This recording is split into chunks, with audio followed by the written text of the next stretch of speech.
Zapnutie zariadenia je prvý krok, ktorý musíme urobiť, aby sme s ním mohli začať pracovať. Tablet zapíname dlhším stlačením a podržaním základného tlačidla, ktoré je umiestnené v hornej časti bočnej strany tabletu.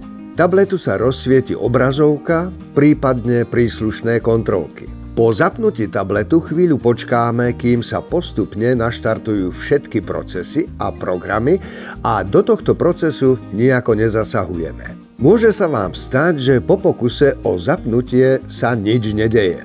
V takom prípade dáme zariadenie nabíjať a pokus o zapnutie zopakujeme o 5 až 10 minút, kedy sa batéria zariadenia trochu nabije. Tablet nabíjame zapojením kábla do tabletu a následne zasunieme adaptér do elektrickej zásuvky. Tablet sa nám naštartoval a ukáže sa nám úvodná obrazovka. Potiahnutím prsta z dola nahor po dotykovej obrazovke odomkneme obrazovku a dostaneme sa na pracovnú plochu tabletu. Správne vypnutie zariadenia, ako je počítač, tablet či smartfón, je zložitejší proces, pri ktorom je dôležité dodržať špecifický postup.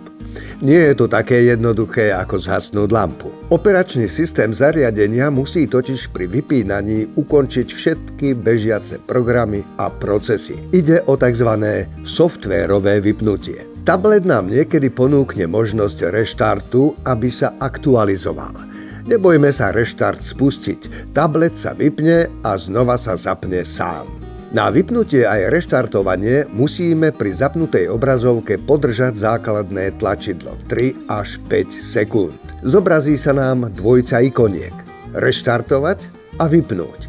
Ťuknutím na jednu z nich si zvolíme, čo chceme urobiť. Následne sa nám zobrazí už len jedna z nich, aby sme potvrdili želaný úkon.